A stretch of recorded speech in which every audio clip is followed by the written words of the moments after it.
Hello students, welcome to JE classes Meerut. मेरा नाम है आशुतोष और हम डिस्कशन कर रहे हैं आरएसी सब्जेक्ट का, जिसके अंदर यूनिट नंबर 1 को थ्योरेटिकली हमने कंप्लीट कर लिया है। कंप्लीट थ्योरी हमने पढ़ ली थी। मैंने आपको कहा था कि इसके न्यूमेरिकल्स हम पूरी यूनिट कंप्लीट होने के बाद एक क्लास में कराएंगे, जिससे थ्योरी का हमारा पोर्शन छूटे नहीं, उसका रिदम ना टूटे। तो आज वही काम हम करने जा रहे हैं। देखिए, मैं आपको एक चीज बता दूं, हर इस पूरे सब्जेक्ट में हम इसी पैटर्न को फॉलो करेंगे कि थ्योरी को पहले करेंगे सबसे पहले कंप्लीट, उसके बाद इकट्ठे पूरी यूनिट के न्यूमेरिकल्स हम लास्ट में लेंगे। मैंने आपके प्रीवियस ईयर क्वेश्चन पेपर्स देखे हैं पिछले 10 साल के। बेटा, ये इस यूनिट में से दो न्यूमेरिकल हर साल आ रखे हैं। बेल कोलमैन साइकिल का हो, बूटस्ट्रैप साइकिल का हो, या simple open joule air cycle का हो। डायरेक्ट न्यूमेरिकल्स पूछे गए हैं, जब 7 नंबर के आते थे, 7 नंबर में भी, 10 नंबर में भी, और 2 नंबर में हीट पंप रेफ्रिजरेटर के न्यूमेरिकल हैं। और सरप्राइजिंगली 10 नंबर में भी हीट पंप और रेफ्रिजरेटर का न्यूमेरिकल है। थ्योरी का क्वेश्चन तो आता ही आता है, या तो बेल कोलमैन साइकिल से आएगा 10 नंबर में, या फिर बूटस्ट्रैप सिस्टम से आएगा, या अलग अलग सिस्टम जो हमने पढ़े एम्बिएंट रिड्यूस्ड एयर सिस्टम से आएगा। कोई भी डायरेक्ट साइकिल पूछ लेगा कि उसका डायग्राम बताइए और उसे एक्सप्लेन कीजिए, वरना सीधा पूछ लेगा बेल कोलमैन साइकिल की आपको जो है सीओपी निकाल के दिखाइए। ठीक है, वो सब हम डिटेल में देख चुके हैं, कंप्लीट एनालिसिस। आज बात करेंगे न्यूमेरिकल की। देखिए, पता नहीं बच्चे क्यों न्यूमेरिकल से घबराते हैं। बेटा, पूरी यूनिट में ना मैंने आपको 3 से 4 फॉर्मूले पढ़ाए हैं। इसमें उन्हीं 3 या 4 फॉर्मूलों की हेल्प से आपका पूरा का पूरा न्यूमेरिकल सॉल्व हो जाएंगे। इसके न्यूमेरिकल देखने में ऐसे लगते हैं बड़े बड़े, लेकिन होते हैं बहुत सिंपल, बहुत सिंपल होते हैं। आपको सिर्फ पीवी और टीएस डायग्राम याद होना चाहिए। तरीका क्या होता है न्यूमेरिकल करने का? किसी भी सब्जेक्ट के न्यूमेरिकल को आप अप्रोच करेंगे, कैसे करेंगे? सबसे पहले आप थ्योरी पढ़िए, डिटेल में थ्योरी पढ़िए। अगर आपने थ्योरी नहीं पढ़ी होगी, आप न्यूमेरिकल को छेड़ ही नहीं पाएंगे, आपको देख के डर लगेगा। अगर आपने थ्योरी पढ़ी होगी ढंग से, तो बेटा न्यूमेरिकल तो हलवा है। थ्योरी ज्यादा हार्ड होती है, न्यूमेरिकल आसान होते हैं बिल्कुल। ठीक है, तो आप थ्योरी पढ़िए, उसके बाद उसके न्यूमेरिकल लगाइए। एक फॉर्मूला शीट बनाइए हर एक यूनिट के लिए। जितने फॉर्मूले उस यूनिट में हैं उन्हें एक कॉपी, एक पेज पे नोट डाउन कर लीजिए। तो आपकी 5 यूनिट है, तो 5 पेज पे आपके पूरे सब्जेक्ट के फॉर्मूले आ जाएंगे। तो जब आप रिवाइज करने बैठोगे ना, तो चुटकियों में रिवाइज हो जाएगा। हम वही काम करेंगे, हम पहले इस पूरी यूनिट के जो फॉर्मूले हैं उनको हम यहाँ पे लिखेंगे, जिससे हमें बार बार फॉर्मूला याद करने के लिए दिक्कत ना करनी पड़े। देखिए, सबसे पहले पीवी और टीएस डायग्राम बेटा, ठीक है। और मेनली मैं कहूंगा टीएस डायग्राम आप याद रखें, आपको अपने आप समझ में आ जाएगा कि हमने कितना कुछ पढ़ा है। बेल कोलमैन साइकिल का पीवी और टीएस डायग्राम में बना दे रहा हूं यहाँ पे। बेल कोलमैन साइकिल का पीवी और टीएस डायग्राम एक ही पेज पे आपको पूरी यूनिट को बनाना आना चाहिए। फिर क्या होगा, रिवीजन के लिए पूरी कॉपी नहीं उठानी पड़ेगी, एक पेज उठाएंगे और इसी से हमारा काम चल जाएगा, इसी से हमारा काम चल जाएगा। ये क्या है? पीवी डायग्राम, पीवी और TS diagram for Bell Coleman cycle, Bell Coleman या सिंपल एयर साइकिल, या फिर मैं कहूं जूल साइकिल। इसी को हमने क्या कहा था? Joule cycle, Joule cycle. इसी को हमने क्या कहा था बेटा? Reversed Brayton cycle. ये इसके 3 नाम थे। और aircraft refrigeration cycle, reversed Brayton cycle. Question में आपको लिखा हुआ मिलेगा। मैंने आपके प्रीवियस ईयर जो क्वेश्चन पेपर में क्वेश्चन आए हुए हैं पिछले 10 साल में, वही सब उठाए हैं। एक एक क्वेश्चन कराऊंगा आपको रिवर्स ब्रेटन साइकिल, और आपको दिखाऊंगा कि क्वेश्चन होते कितने आसान है। बच्चे पता नहीं क्यों डरते रहते हैं। सबसे पहला क्या होता है बेटा? प्रोसेस क्या होता है इसमें? सबसे पहले आइसेंट्रोपिक कंप्रेशन। तो ये हो गया हमारा isentropic compression, process 1 to 2 isentropic compression. Process 2 to 3 is constant pressure heat rejection, constant pressure heat rejection. Process 3 to 4 isentropic expansion, isentropic expansion. And process 4 to 1 is refrigeration effect. ठीक है, refrigeration effect, या यहाँ पर क्या मिलता है हमें? Refrigeration effect मिलता है। ठीक है, heat absorption process. TS diagram बनाऊंगा तो आइसेंट्रोपिक, आइसेंट्रोपिक मतलब सीधी line, isentropic compression, constant pressure heat rejection, isentropic expansion और constant pressure heat absorption. This is 1, this is 2, this is 3, this is 4। अगर आपको ये टीएस डायग्राम और पीवी डायग्राम याद है मेरे भाई, आप कोई भी क्वेश्चन अटेम्प्ट कर लेंगे, कोई भी क्वेश्चन अटेम्प्ट कर लेंगे। ठीक है, अब मैं बात करूं सीओपी की। सीओपी के लिए क्या फॉर्मूला पढ़ा था हमने?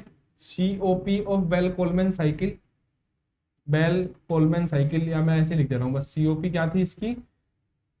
सभी चीजों की सीओपी के लिए मैंने आपको फॉर्मूला बताया था, desired effect upon W net, desired effect upon W net. ये हर किसी भी साइकिल की सीओपी पे आप लगा सकते हो। Desired effect upon W net, यहाँ पे हमारा डिजायर्ड इफेक्ट क्या है, रेफ्रिजरेशन इफेक्ट, और डब्लू नेट क्या है भाई, एक्सपेंशन वर्क मिलेगा और कंप्रेशन वर्क। यहाँ पे हम क्या करते हैं, यहाँ पे डब्लू कंप्रेसर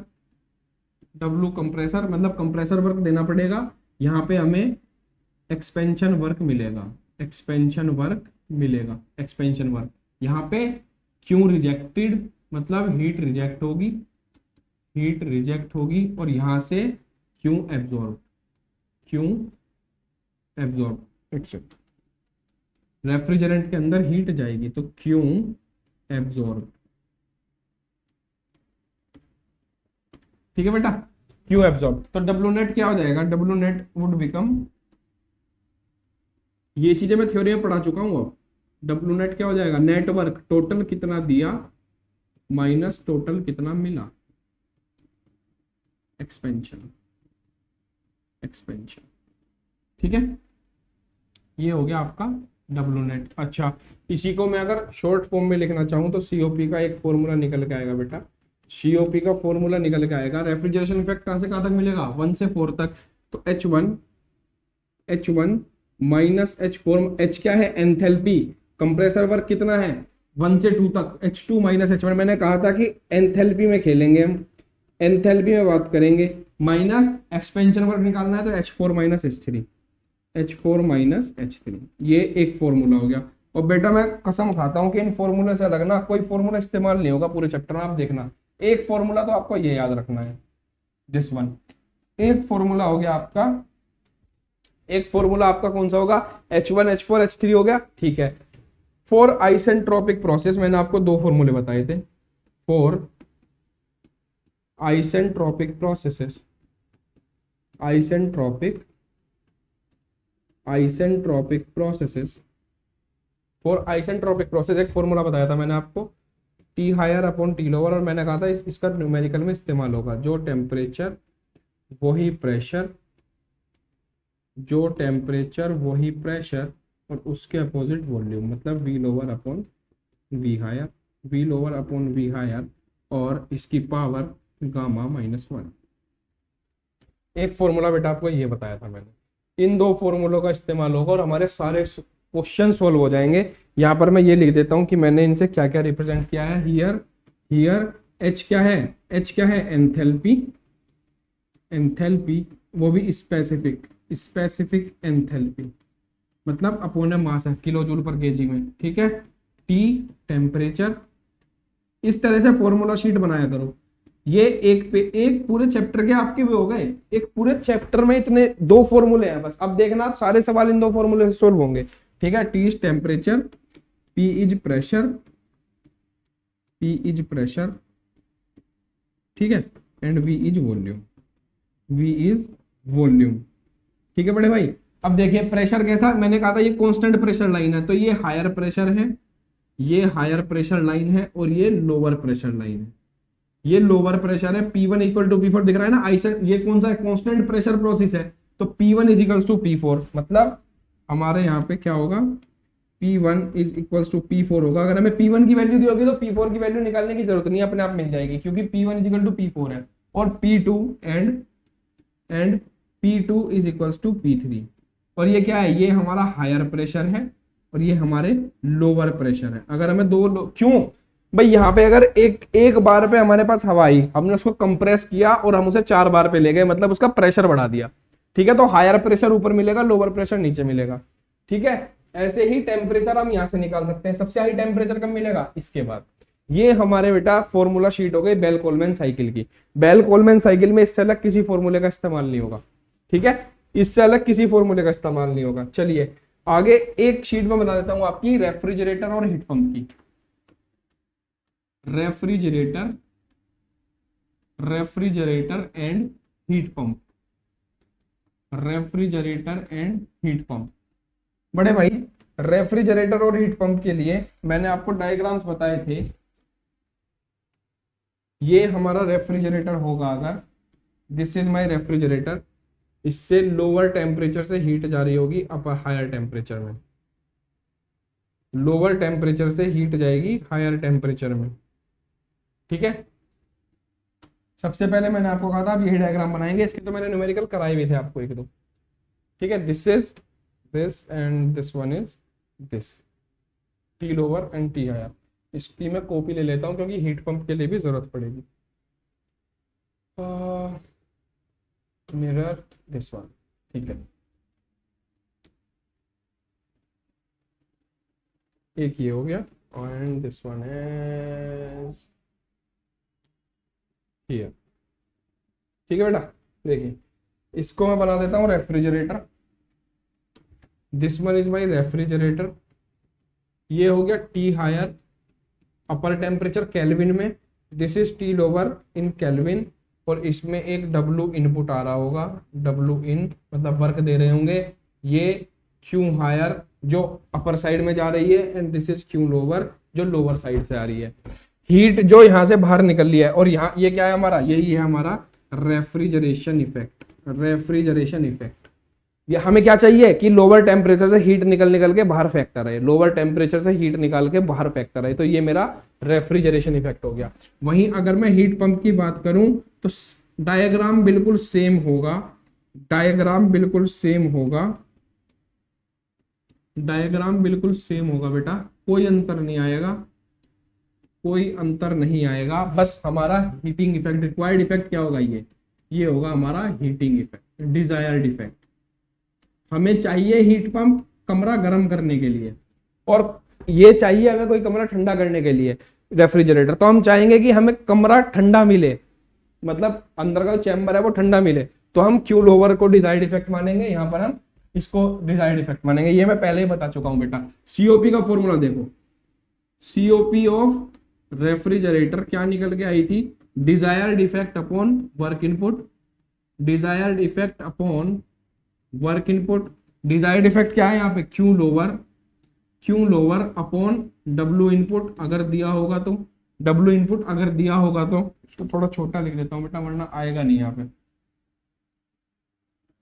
अगर क्वेश्चन में दिया होगा तो डब्ल्यू इनपुट, और अगर नहीं दिया है तो डब्ल्यू इनपुट को हमने क्या माना था कि दोनों आने वालों को जोड़ो और बाहर जाने वाले के इक्वल कर दो। तो दोनों आने वालों को जोड़ेंगे, अगर हम दोनों आने वालों को जोड़ेंगे तो क्या आएगा, W input plus Q lower. भाई रेफ्रिजरेटर की तरफ कौन कौन से तीर के निशान है, एक इसका और एक इसका, क्यू लोअर, और बाहर कौन सा जा रहा है, क्यू हायर, क्यू हायर। तो यहां से क्या निकल के आया था, यहां से आया था W input is equals to Q higher minus Q lower. Similarly यहाँ पे भी दोनों अंदर आने वालों को जोड़ो और बाहर वाले के इक्वल करो, तो Q higher is equals to Q lower plus W input. अगर मैं निकालूं तो डब्ल्यू इनपुट की वैल्यू यहाँ से भी यही आएगी, Q higher minus Q lower. तो बेटा एक तो ये फॉर्मूला हो गया, एक फॉर्मूला तो हो गया ये, कलर चेंज कर देता हूं, ठीक है, एक फॉर्मूला तो हो गया ये।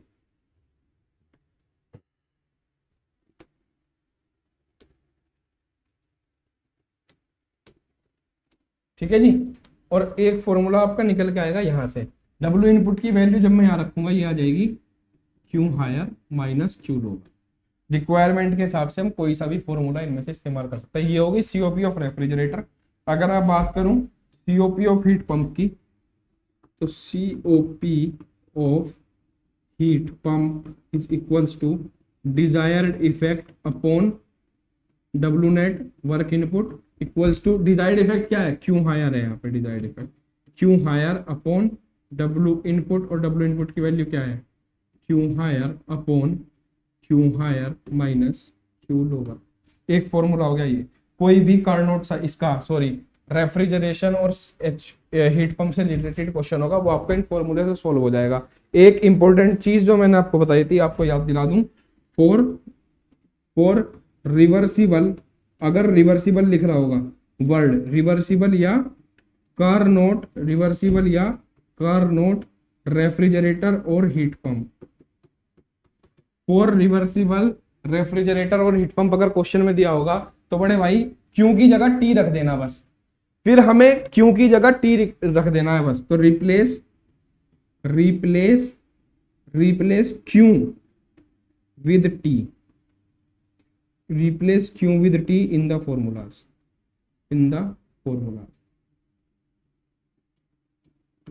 ठीक है। हमें क्या करना है, बस क्यू की जगह टी रख देना है, मतलब क्यू लोअर की जगह टी आ जाएगा, क्यू की जगह टी आ जाएगा, T lower upon T higher minus T lower, और यहाँ पे आ जाएगा T higher upon T higher minus T lower. बस यही अंतर है, ठीक है। और इसकी एफिशिएंसी मैक्सिमम होती है, ये भी मैंने बताया था, मैक्सिमम एफिशिएंसी, इससे ऊपर कोई काम नहीं कर सकता, कार्नोट से ऊपर मैक्सिमम एफिशिएंसी मिलती है हमें कार्नोट की। बस बेटा यही है, बस यही है। ये देखो कितने फॉर्मूले आए, ध्यान से देखो आप, कितने फॉर्मूले आए, 1 2 और 3 और 4, बस इतने ही फॉर्मूले हैं। एक फॉर्मूला आपको मैंने बताया था, एक फॉर्मूला और मैं आपको यहाँ पे लिखा देता हूं, जो मैंने आपको स्पेशल बताया था कि COP of heat pump is equals to COP of refrigerator +1। ये हमने डिराइव किया था, COP of heat pump is equal to COP of refrigerator +1। एक और चीज मैं इसमें आपको बता देना चाहता हूं, ये इक्वल टू होता है एफिशिएंसी ऑफ हीट इंजन की, 1 एफिशिएंसी ऑफ हीट इंजन। एक बार एक सवाल आपके क्वेश्चन पेपर में आया हुआ है, इसलिए मैं ये भी लिखा दे रहा हूँ बेटा। इनके अलावा कोई भी फॉर्मूला इस्तेमाल नहीं करूंगा मैं, ठीक है। इनके अलावा कोई भी फॉर्मूला इस्तेमाल नहीं करूंगा जो कि इस चैप्टर का हो, ठीक है। चलो अब एक एक करके क्वेश्चन उधेड़ते हैं, पोस्टमार्टम करेंगे क्वेश्चन का। ये एक तरीके से रिवीजन करा दिया मैंने आपका, ये रिवीजन करा दिया, ठीक है। चलो क्वेश्चन उधेड़ने स्टार्ट करते हैं, देखते हैं कितने टुच्चे सवाल आपके पेपर में पूछे हुए हैं, कैसे कैसे अटेम्प्ट करना है इनको। देखो क्वेश्चन नंबर 1, ये हमारा क्वेश्चन नंबर 1 हो गया बेटा। ये 2 नंबर में आया हुआ है, ये 2 मार्क्स में पूछा हुआ है आपके पेपर में, 2 मार्क्स आपके यूनिवर्सिटी के एग्जाम में आया हुआ है। अटेम्प्ट करने का तरीका हम सेम रखेंगे, हर एक सवाल को क्वेश्चन पढ़ेंगे और देखेंगे क्वेश्चन में हमें दिया क्या है। क्या दिया है, a machine working on reversed Carnot cycle. दिमाग में आते ही मेरे दिमाग में आ जाना चाहिए भाई, कार्नोट मतलब हम टेम्परेचर से बात करेंगे। अभी मैंने क्या बताया, अगर कार्नोट लिखा हो या रिवर्सिबल लिखा हो तो आप सिर्फ टेम्परेचर में डील करोगे, आप हीट बीट सब भूल जाओगे, आप कहोगे हमें टेम्परेचर से मतलब है। क्वेश्चन में अगर टेम्परेचर दिया है तो हमारा काम हो गया। Operates between 300 Kelvin and 200 Kelvin. Determine the COP when it is operated as a refrigerator machine or a heat pump. एक ही मशीन है, उसी को पहले रेफ्रिजरेटर के तरीके से इस्तेमाल किया, फिर उसी को हीट पंप के बेस पे इस्तेमाल किया, और उसकी हमें COP निकालनी है। मेरे भाई मैंने आपको कहा, मेरे बच्चे मैंने आपको कहा था कि हम रेफ्रिजरेटर भी ऐसे ही बनाएंगे और हम हीट पंप भी ऐसे ही बनाएंगे। This is my refrigerator. अब तक आपको रट गया होगा ये डायग्राम। रेफ्रिजरेटर क्या काम करेगा, लोअर टेम्परेचर से हायर टेम्परेचर में हीट ट्रांसफर करेगा, और हमें इसके लिए कोई वर्क देना पड़ेगा। This is my work input, this is my refrigerator. ये है मेरा टी हायर टेम्परेचर, और ये है मेरा लोअर टेम्परेचर। यहां तक हमें कोई समस्या नहीं होनी चाहिए। अब हमें 2 टेम्परेचर दिए होंगे, कौन कौन से दिए हैं, 300 केल्विन 200, कौन सा बड़ा है, हायर टेम्परेचर कौन सा है, 300 केल्विन वाला। केल्विन में दे रखा है, अगर हमें सेल्सियस में देता, अगर हमें डिग्री सेल्सियस में देता तो डिग्री सेल्सियस में बेटा 273 जोड़ दो, आपको केल्विन मिल जाएगा। 273 जोड़ दो, टू बी प्रिसाइज 273.15 जोड़ने पे मिलता है, लेकिन हम कैलकुलेशन के लिए 273 जोड़ के चलेंगे। फिलहाल हमें कोई जरूरत नहीं है, हमें ये केल्विन में दे रखा है। अच्छा मैं यहीं पे लिख देता हूँ कि यहाँ पे टेम्परेचर सारे इन केल्विन, बस ये याद रखना है कि टेम्परेचर केल्विन में होने चाहिए। चलो लिख रखा है मैंने, चलिए करते हैं बेटा। हायर टेम्परेचर कितना है, 300, यहां रखो 300। लोअर टेम्परेचर कितना है, 200 केल्विन। ठीक है, यहां तक कोई डाउट? चलिए आगे बढ़ते हैं। 200 kelvin. Determine the COP when it is used as a refrigerator machine. हम पहला पार्ट सोल्व कर रहे हैं जब हम इसको रेफ्रिजरेटर के तौर पर इस्तेमाल कर रहे हैं, रेफ्रिजरेटर के तौर पर हम इसको इस्तेमाल कर रहे हैं। बेटा COP निकालनी है। COP का फॉर्मूला क्या होता है रेफ्रिजरेटर का? COP का फॉर्मूला क्या होता है? Desired effect upon work input, desired effect upon work input, desired effect upon work input. और हमारा डिजायर्ड इफेक्ट क्या है, हम क्या चाहते हैं रेफ्रिजरेटर से, हम चाहते हैं कि यहां से हीट बाहर जाती रहे, मतलब refrigeration effect upon work input. अब आप कहोगे सर ना तो हमें रेफ्रिजरेशन इफेक्ट दिया ना हमें वर्क इनपुट दिया। अरे बावलो, एक और फॉर्मूला हमने पढ़ा था, क्या था, Q lower upon Q higher minus Q lower. ये हमारी क्यू एल है और ये हमारी क्यू एच है। एच मतलब हायर हीट, जो हायर टेम्परेचर पे जा रही है, और क्यू एल मतलब लोअर हीट, जो लोअर टेम्परेचर से बाहर निकाल रहे हैं। अच्छा, अब मैंने आपको कहा था मेरे बच्चे, मैंने आपको कहा था कि अगर क्वेश्चन में आपको कहीं भी ये वर्ड दिखाई दे जाए, रिवर्स्ड कार्नोट या कार्नोट या रिवर्सिबल, तो आप क्यू की जगह टी रख देना, आपको कोई नहीं रोकेगा। Four reversible Carnot cycle, COP क्या बन जाएगी मेरे भाई, सीओपी ऑफ रेफ्रिजरेटर क्या बन जाएगी, यहाँ पे आप क्यू की जगह रखो टी, तो T L upon T H minus T L. अब बताओ आपको टी एच और टी एल की वैल्यू पता है नहीं पता है, सब पता है। देखो कितनी है, 300 डिवाइडेड बाई 300 माइनस 200, कितना आ गया भाई, 300/100। तो आपकी सीओपी आ गई 3, रेफ्रिजरेटर की सीओपी आ गई 3। अब हम कह रहे हैं ये हमारा पहला पार्ट सोल्व हुआ। अब हमने कहा कि भैया इसी को हम हीट पंप के तौर पर इस्तेमाल कर रहे हैं, इसी मशीन को, मतलब ना तो हमने टेम्परेचर बदला, ना हमने वर्क इनपुट बदला, ना ही हमने क्यू हायर क्यू लोअर बदला, बस इसी को हमने हीट पंप के तौर पर इस्तेमाल कर लिया। तो भैया आपके पास दो तरीके हैं, इसे सोल्व करने के, हीट पंप के लिए इसे सोल्व करने के आपके पास दो तरीके हैं। ट्रिक नंबर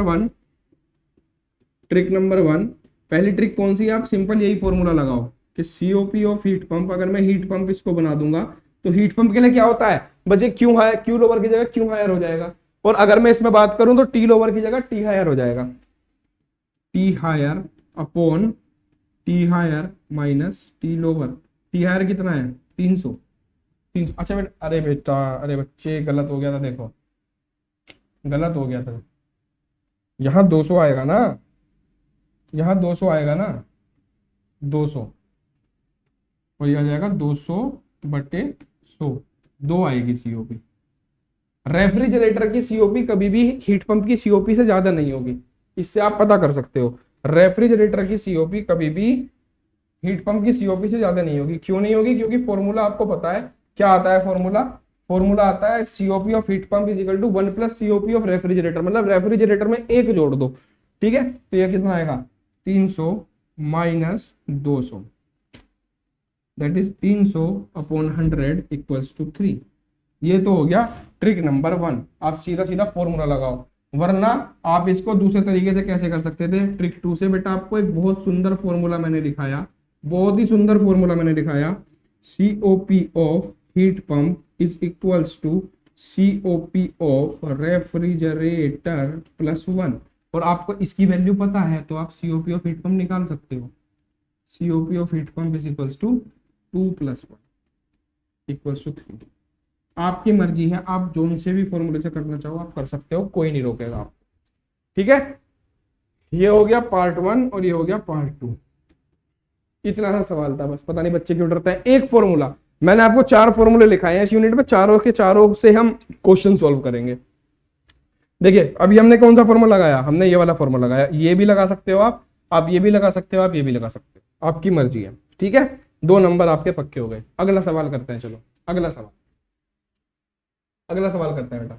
ये सवाल आया था क्वेश्चन नंबर 2, ये आपका 10 नंबर में भी आया है और ये आपका 7 नंबर में भी आया है, दोनों में आया है। 7 मार्क्स आपकी यूनिवर्सिटी के पेपर में आए हुए सवाल है, और मैं गारंटी दे सकता हूँ बेटा यूनिवर्सिटी इतना दिमाग नहीं लगाती। यूनिवर्सिटी क्या काम करेगी ना, इसी में वैल्यू चेंज करके दे देगी आपको।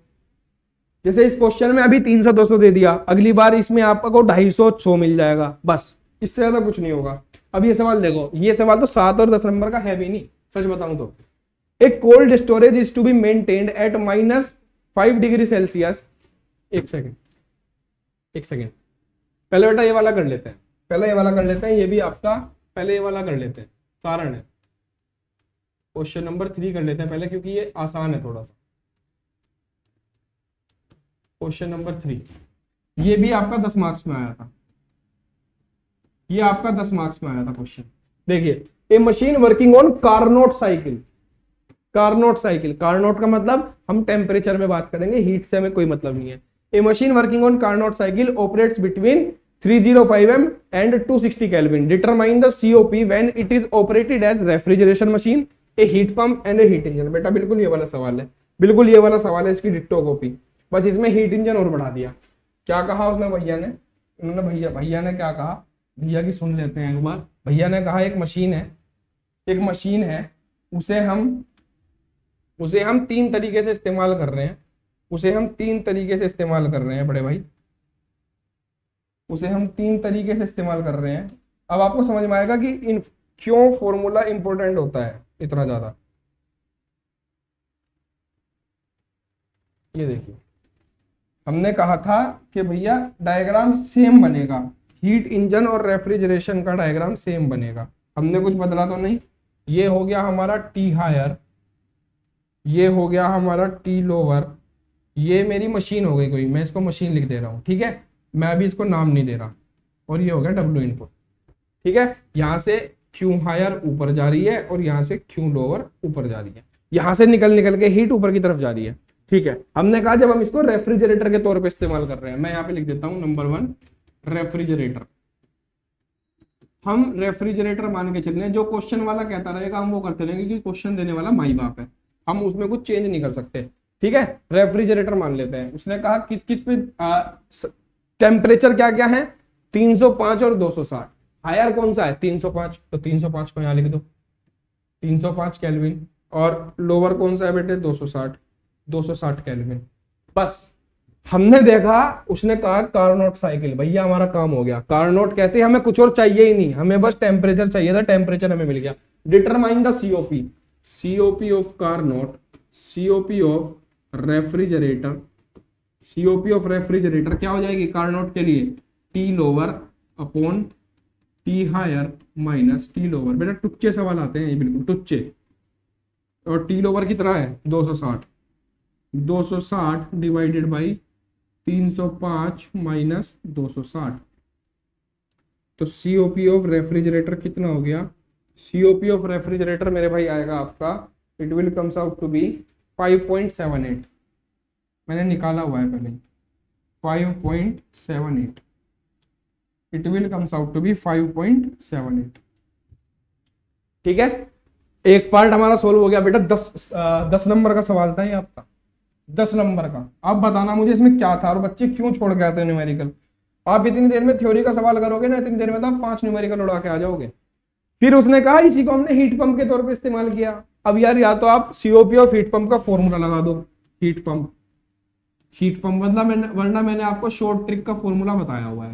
हीट पंप के 2 तरीके हैं, नंबर 1 कौन सा है, COP of heat pump, COP of heat pump क्या होगा, T higher upon T lower minus T higher, या तो आप ये फॉर्मूला लगाओ, ठीक है। वरना या आप क्या काम कर सकते हो, फॉर्मूला ये वाला लगाओ, shortcut COP of heat pump is equals to COP of refrigerator plus 1।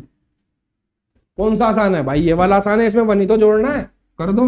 तो COP of heat pump is equals to 1 plus COP of refrigerator कितनी है 5.78।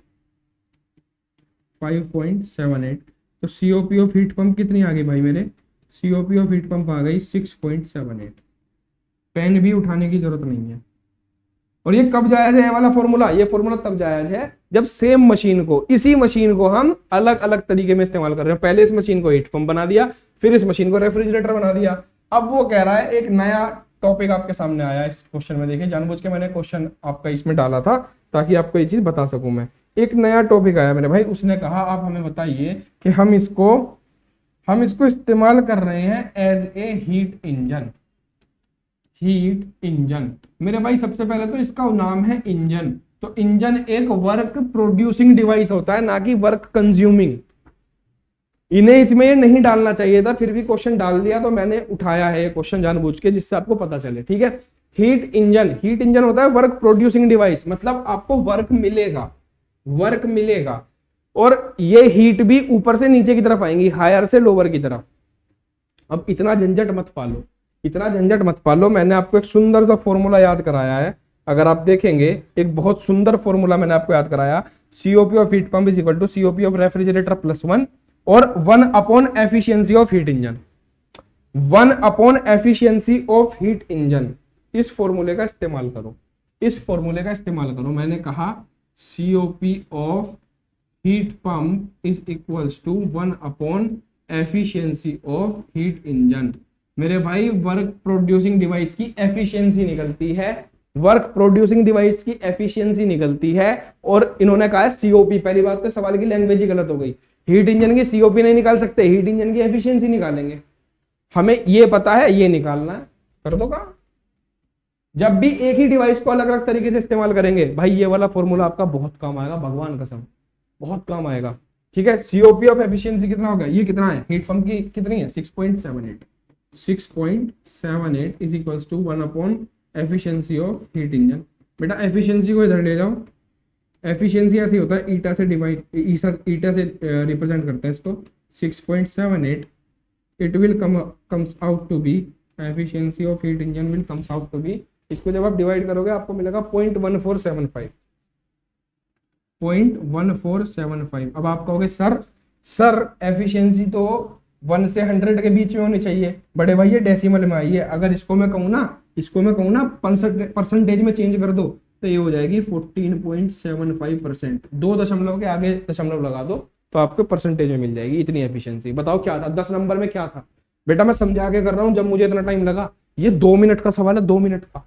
कारनोट पढ़ो, कारनोट पढ़ते ही ये फॉर्मूला आपके दिमाग में आना चाहिए, T lower upon T higher minus T lower, निकाल दी COP.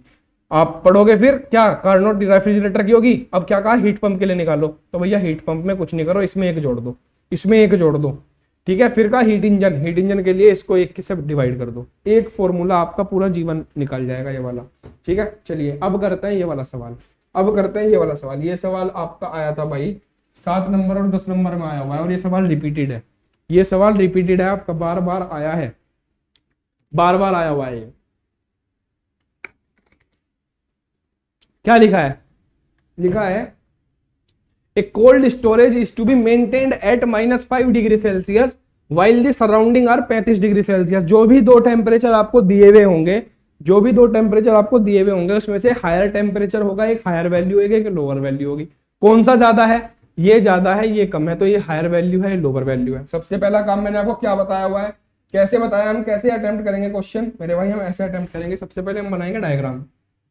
First of all we will create a diagram, first of all we will draw a diagram. Definitely refrigerator heat pump पढ़ते ही हम डायग्राम बनाएंगे। सबसे पहले डायग्राम, हीट यहां से बाहर जाएगी, यहां से हीट अंदर आएगी, ठीक है, यहां से हीट अंदर आएगी, और ये W वर्क काम करेगा, ये वर्क काम करेगा।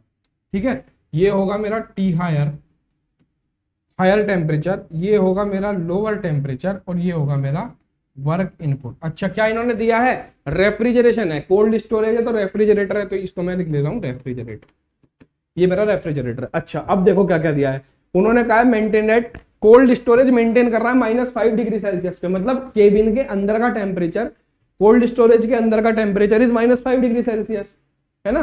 तो क्या है, लोअर टेम्परेचर मेंटेन कौन सा कर रहे हैं हम, ये, अरे ये वाला एरिया है फ्रिज के अंदर का, -5 डिग्री सेल्सियस। अब बेटा यहाँ पे होगा खेला, मैंने आपको कहा था, I have told you if the temperature is given in degree Celsius you will have to convert it into the kelvin. आपको यहाँ पे टेम्परेचर इस फॉर्मूले में केल्विन में ही रखने हैं, ठीक है, तो इसको केल्विन में कन्वर्ट करो, तो -5 में जोड़ो 273, जो भी दिया है उसमें 273 जोड़ दो, आपको केल्विन मिल जाएगा, तो ये आ जाएगा 268 केल्विन, 268 केल्विन। वहीं टी हायर कितना दिया है, 35 डिग्री सेल्सियस, 35 डिग्री सेल्सियस, मतलब सराउंडिंग टेम्परेचर, सराउंडिंग टेम्परेचर मतलब कोल्ड स्टोरेज के आसपास की जो हवा है उसका टेम्परेचर। अब रेफ्रिजरेटर प्लांट क्या कर रहा होगा, अंदर से हवा खींच रहा होगा और बाहर छोड़ रहा होगा, अंदर से गर्मी ले रहा होगा और बाहर एटमॉस्फेयर में छोड़ रहा होगा, तो हायर टेम्परेचर क्या है 35 डिग्री सेल्सियस। बेटा कन्वर्ट करो, 35 में जोड़ो जरा 273, 35 में जोड़ो जरा 273, कितना आएगा, कितना आएगा बड़े भाई, 5 और 3 8, 7 और 3 10, 308 केल्विन, 308 केल्विन। ठीक है, 308 केल्विन, यहां तक हो गया। अब आगे चलते हैं। The heat leakage from the surrounding into the cold storage is estimated to be 29 kilowatt. What is heat leakage? Heat leakage कहां हो रही है? द हीट लीकेज फ्रॉम मतलब से, फ्रॉम द सराउंडिंग, बाहर से अंदर जो हीट जा रही है, बाहर से अंदर जो हीट जा रही है, मतलब मेरे भाई ये मेरी कोल्ड स्टोरेज है, ये मेरी कोल्ड स्टोरेज है और ये बाहर इसके सराउंडिंग है। ठीक है, हमें इसके अंदर मेंटेन करना है 268 केल्विन, हमें इसके अंदर मेंटेन करना है 268 केल्विन। बाहर का टेम्परेचर कितना है? 308 केल्विन। बाहर का टेम्परेचर है हाई, अंदर का टेम्परेचर है लो, तो अपने आप क्या होगा? हीट फ्लो करेगी बाहर से अंदर की तरफ। Heat will flow from high energy region to low energy region, high temperature से लो की तरफ अपने आप करेगी। ठीक है, और हमें क्या चाहिए? हमें चाहिए कि ये टेम्परेचर मेंटेन हो, तो हम अंदर रेफ्रिजरेशन प्लांट लगाएंगे। और वो रेफ्रिजरेशन प्लांट क्या काम करेगा कि जितनी हीट अंदर आ रही है, कितनी आ रही है? Heat leakage from surrounding into cold storage is estimated to be 29 kilowatt. ये 29 किलोवाट हीट जो अंदर आ रही है, इसको ये रेफ्रिजरेशन प्लांट, ये रेफ्रिजरेशन जो अंदर रखा है, वो इसको उठा उठा के बाहर फेंकता रहेगा। 29 किलोवाट हीट अंदर आई, रेफ्रिजरेशन ने बाहर कर दी। 29 किलोवाट हीट अंदर आई, रेफ्रिजरेटर ने बाहर कर दी, तभी तो अंदर ये टेम्परेचर मेंटेन रहेगा। समझे? मतलब हीट लीकेज क्या है? हीट लीकेज है वो वैल्यू जो रेफ्रिजरेशन से अंदर जो इसमें कोल्ड स्टोरेज के अंदर जा रही है, कोल्ड स्टोरेज के अंदर जा रही है, मतलब यहां पे आ रही है कितनी? 29 किलोवाट। तो हमें क्या चाहिए कि ये 29 किलोवाट बाहर निकलती रहे। अगर इसमें से 1%, 0.1% हीट भी अंदर रुक गई तो हमारा टेम्परेचर बढ़ना स्टार्ट हो जाएगा। तो हमें चाहिए ये बाहर निकलते रहे। मतलब अरे बुद्धू, ये हमारा रेफ्रिजरेशन इफेक्ट है, ये समझाने की कोशिश कर रहा हूँ। ये हमारा रेफ्रिजरेशन इफेक्ट है। ये हो गया क्यू लोअर और ये हो गया क्यू हायर। और क्यू लोअर की वैल्यू कितनी हो गई? 29 किलोवाट। हमें चाहिए, बच्चे इसमें कंफ्यूज रहते हैं कि भाई इसको क्यू हायर लिखे कि क्यू लोअर लिखे। अरे बेटा, सराउंडिंग से अंदर जो हीट जाएगी उसी को तो बाहर निकालोगे, जब तो टेम्परेचर मेंटेन रहेगा, तभी तो टेम्परेचर मेंटेन रहेगा। तो ये 29 किलोवाट जो दे रखा है हीट लीकेज, ये रेफ्रिजरेटर के अंदर जा रही है और इसी को हमें उठा उठा के बाहर फेंकना है, इसीलिए तो रेफ्रिजरेशन लगाया हमने। तो ये हो गया हमारा रेफ्रिजरेशन इफेक्ट, रेफ्रिजरेशन इफेक्ट। ठीक है, this is my refrigeration effect. आगे देखिए, the actual COP of the refrigeration plant is 1/3 of an ideal plant working between same temperature. Find power required to drive the plant. Power मतलब ये निकालना है आपको, W निकालना है कि भाई कितनी पावर, कितना वर्क मैं दूं कंप्रेसर को चलाने के लिए, रेफ्रिजरेटर को चलाने के लिए। बहुत अच्छी बात है, चलो करते हैं। उसने दो वर्ड यूज करे, एक्चुअल सीओपी और आइडियल प्लांट। आइडियल प्लांट कौन सा है बेटा? Ideal plant is Carnot refrigeration reversible. Carnot cycle हो या रिवर्सिबल साइकिल हो, मतलब ये जब टेम्परेचर वाली बात हो। और उसने कहा एक्चुअल सीओपी जो है वो 1/3 है आइडियल पावर प्लांट की। तो हम पहले आइडियल पावर प्लांट की सीओपी निकाल लेते हैं। हम ये मानते हैं assuming ideal power plant, ideal मतलब आदर्श, एज्यूमिंग आइडियल रेफ्रिजरेशन प्लांट, क्या होगा बेटा? रेफ्रिजरेशन आइडियल मतलब Carnot, that is Carnot cycle, मतलब कार्नोट साइकिल पे काम करेगा, रिवर्स कार्नोट साइकिल पे काम करेगा। चलिए, क्या होगी सीओपी ऑफ आइडियल, आई लिख देता हूं मैं। क्या होगी सीओपी बेटा रेफ्रिजरेटर के लिए? T lower upon T higher minus T lower, यही तो होती है कार्नोट के लिए। T lower upon T higher minus T lower. अब हमें टी हायर भी पता है, टी लोअर भी पता है, निकालो आइडियल की सीओपी निकालो। आइडियल प्लांट की सीओपी हो गई, टी लोअर कितना हो गया? 268 डिवाइडेड बाई ये कितना होगा? 308 माइनस 268। तो सीओपी ऑफ आइडियल बेटा कितनी आ जाएगी? COP of ideal will comes out to be 6.7 आ जाएगी। ठीक है, आप जब कैलकुलेट करोगे आपके पास 6.7 वैल्यू आ जाएगी इसकी। ठीक है, अब आपने निकाल लिए। हमें क्या निकालना था, क्या हमें निकालना था, नहीं, हमें तो एक्चुअल वर्क निकालना है, हमें निकालना है एक्चुअल वर्क, कितना हमें देना पड़ेगा। कैसे निकालेंगे, पहले आप सीओपी निकालो, सीओपी निकालो किसकी, जो भी रिलेशन उसने क्वेश्चन में दिया है, खामखा नहीं दिया, किसी इस्तेमाल के लिए दिया है, किसी इस्तेमाल के लिए दिया है। COP of ideal, COP of actual power plant, sorry COP of actual refrigeration is 1/3 of this COP, मतलब वो कह रहा है सीओपी ऑफ एक्चुअल, जो वो काम कर रहा है plant, actual is equals to 1/3 of COP of ideal, COP of ideal. ये हमें पता है, ये हमें पता है। अगर मैं एक्चुअल के लिए फॉर्मूला लिखूं, एक्चुअल के लिए इस रेफ्रिजरेटर की जो एक्चुअल कंडीशन है, ये आइसेंट्रोपिकली काम नहीं कर रहा, ये रिवर्स कार्नोट साइकिल पे काम नहीं कर रहा, एक्चुअल में ऐसा काम कर रहा है। हमने माना उसे पहले कि भाई बताओ कार्नोट में कितनी आएगी, तो कार्नोट में इतनी आएगी, अगर ये कार्नोट के अकॉर्डिंग काम करेगा तो 6.7 आएगी। एक्चुअल का फॉर्मूला क्या होगा, एक्चुअल का फॉर्मूला होता है बेटा Q lower upon work input, यही तो होता है, desired effect upon work input, desired effect upon work input, और ये कितना होगा 1/3 इंटू सीओपी ऑफ आइडल कितनी है 6.7। बेटा ये 10 नंबर का सवाल बिल्कुल नहीं था। अब यकीन मानो क्यू लोअर की वैल्यू में पता है 29 किलोवाट, रख दो 29 kilowatt upon work input is equals to 1/3 of 6.7। बेटा अब आपको डब्ल्यू इनपुट निकालना है, ये 5वीं क्लास का बच्चा निकाल देगा, 5वीं क्लास का बच्चा निकाल देगा। It will comes out to be 12.98 kilowatt, 12.98 kilowatt. बताओ क्या था इस सवाल में बाबू, 10 नंबर का था ये सवाल, मैं होता इसको 2 नंबर में बिना दूं सवाल को, और ये बार बार रिपीट हुए हैं आपके यहाँ रिपीट हुए हैं क्वेश्चन। ये ईएससी ने पूछ रखा है, इंजीनियरिंग सर्विस एग्जामिनेशन ने 10 नंबर में सवाल पूछा था ये, ठीक है। हीट पंप और रेफ्रिजरेटर, इसका इनसे ऊपर का न्यूमेरिकल आपके उसमें नहीं आएगा, आपके क्वेश्चन पेपर में आपको इन्हीं में से किसी एक की वैल्यू चेंज होती दिख जाएगी और 10 नंबर का सवाल आपका बन जाएगा बेटा, ठीक है। जब भी मैंने आपको बताया, जब भी आइडियल वर्ड यूज हुआ हो, आइडियल, कार्नोट या फिर रिवर्सिबल वर्ड यूज हुआ हो, आप ये फॉर्मूला लगाएंगे सीओपी निकालने के लिए। अगर एक्चुअल वर्ड यूज हुआ है तो आप ये फॉर्मूला लगाएंगे, ठीक है। दिस इज फॉर एक्चुअल और दिस इज फॉर आइडियल। चलिए आगे बढ़ते हैं।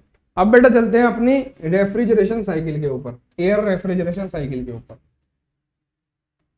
Question number 4 which is about air refrigeration cycle, air refrigeration cycle. मैंने आपसे वादा किया था कि मैं इनसे बार कोई फॉर्मूला यूज नहीं करूंगा, देख लो मैंने कोई फॉर्मूला यूज नहीं करा उससे बार का। एयर रेफ्रिजरेशन साइकिल 10-10 नंबर के सवाल हैं और टुच्चे सवाल हैं। थ्योरी में सिर मारने से बेहतर है न्यूमेरिकल करने सीख लो। देखो बेटा, थ्योरी में सिर मारने से बेहतर है न्यूमेरिकल करने सीख लो। एक सेकंड देना, मुझे पानी पीने दीजिए। पहला वर्ड क्या लिखा है, आपको पता क्या चलेगा किस साइकिल के बारे में बात कर रहे हैं, क्वेश्चन में दिया होगा। पहला शब्द लिखा है joule cycle refrigeration system. Joule cycle refrigeration system मतलब बेल कोलमैन साइकिल की बात हो रही है, बेल कोलमैन साइकिल की बात हो रही है मेरे भाई।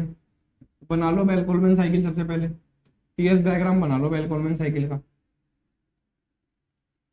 ये हो गया 1 2 3 4, 1 to 2, 2 to 3, 3 to 4।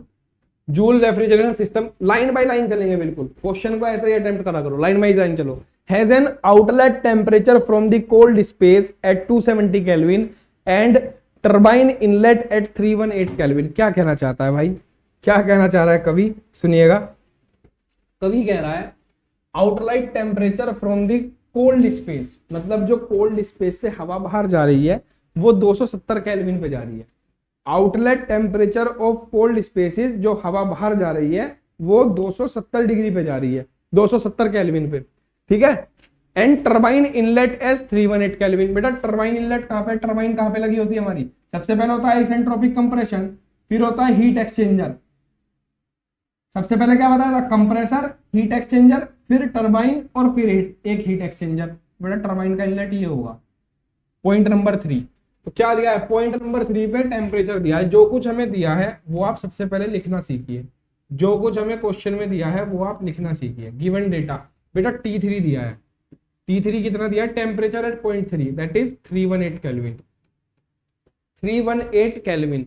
और आउटलेट टेम्परेचर क्या है बेटा, has outlet temperature from the cold space, मतलब जो टेम्परेचर जहां पे हम केबिन में हवा छोड़ रहे हैं ना, हवा दे दी हमने केबिन के अंदर, ठंडी हवा, यहाँ पे केबिन के अंदर हवा आ गई भैया, यहाँ से हवा ने जो आउटलेट टेम्परेचर, मतलब यहाँ हवा जब बाहर एटमॉस्फेयर में निकल जा रही है, हवा जब एटमॉस्फेयर में बाहर निकल जा रही है, वो टेम्परेचर हमें दिया हुआ है, कितना दिया हुआ है, that is 270 kelvin, 270 kelvin, 270 kelvin, that is point number T1,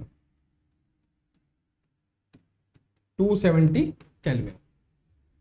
outlet temperature from the cold spaces, देखो उसने जूल साइकिल का नाम प्रयोग किया। जूल साइकिल में हम क्या मानते हैं, बेल कोलमैन साइकिल में हम क्या मानते हैं, हम मान के चलते हैं कि हमारा क्लोज एयर सिस्टम है। स्टैंडर्ड साइकिल उसने कुछ कहा क्या, ओपन क्लोज के बारे में कुछ कहा क्या उसने, कहीं नहीं। जब तक वो हमें नहीं बोलेगा हम क्लोज मान के चलेंगे। तो जब हम क्लोज मान रहे हैं, हम क्लोज मान रहे हैं बेटा, तो यहाँ पे तो हमें सबसे ठंडी हवा मिलेगी। तो यहाँ से लेकर यहाँ तक हमें T1 का उसने टेम्परेचर दिया है, that is outlet temperature from the cold space, कि यहां से जब हवा वापस गई तो यहाँ पे 270 केल्विन की पहुंची। ठीक है, उसने ओपन साइकिल दी होती तो मैं बीच में कहीं मानता, बीच में कहीं मान लेता। अभी उसने क्या कहा है, उसने कहा है कोल्ड स्पेस टेम्परेचर, मतलब यही हवा बार बार घूम रही है। जूल साइकिल, जूल साइकिल तो क्लोज साइकिल है, स्टैंडर्ड जूल साइकिल तो क्लोज साइकिल है, तो मैं क्लोज मानूंगा। ठीक है, with A pressure ratio of 4, pressure ratio of 4, pressure ratio बेटा, प्रेशर रेशो कुछ नहीं होता, प्रेशर रेशो होता है प्रेशर का वो रेशो, मतलब P higher upon P lower, P higher upon P lower. कौन सा हायर कौन सा लोअर बेटा, ये जो टेम्परेचर है ना ऊपर, ये जो प्रेशर है ऊपर वाला, ये हमारा होता है P हायर, और ये जो इस लाइन पे प्रेशर है ये होता है हमारा P लोअर। ठीक है, इसका रेशो दिया है कितना, 4। मतलब अगर मैं 2 पॉइंट पे प्रेशर लूं और उसके बटे में 1 पॉइंट का प्रेशर रख दूं तो उसका रेशो 4 आएगा। वहीं 3 का और 1 का रेशो 4 आएगा, 3 का 4 का रेशो 4 आएगा, 2 और 4 का रेशो 4 आएगा। मतलब ये कहना चाह रहे हैं P2 upon P1 is equals to 4, या फिर अगर मैं कहूं तो P3 upon P4 is equals to 4। Pressure ratio, pressure ratio is ratio of higher pressure to lower pressure. चलिए, ये हमने डिस्कस कर रखा है क्लास में। For 1 TR cooling capacity, cooling capacity is nothing but, cooling capacity is nothing but कितनी power है, cooling capacity मतलब कितना आपको काम करना है। रेफ्रिजरेशन कैपेसिटी बोलता हूं मैं इसको, रेफ्रिजरेशन कैपेसिटी होती है मास ऑफ रेफ्रिजरेंट या मास of air into refrigeration effect, mass of air into refrigeration effect. ठीक है, ये फॉर्मूला एक स्पेशल फॉर्मूला निकल के आया आपका, ये मैं वहां पे लिख देता हूं, ये मैं वहां पे लिख देता हूं, ये मैं वहां पे लिखना भूल गया फॉर्मूला शीट में, देखिए यहां पे लिख देता हूं बेटा, कूलिंग कैपेसिटी, कूलिंग कैपेसिटी या लोड, इसी को कहते हैं कूलिंग लोड या कूलिंग कैपेसिटी। मतलब रेफ्रिजरेशन सिस्टम जो बनाया है वो हमने कितना लोड उठाने के लिए बनाया है, कितना लोड उठाने के लिए बनाया है, और इसी को मेरे भाई बोलते हैं रेफ्रिजरेशन कैपेसिटी, रेफ्रिजरेशन कैपेसिटी। ये फायदा होता है फॉर्मूला शीट का, एक ही फॉर्मूले, एक ही शीट पे आपको सारे फॉर्मूले मिल जाएंगे।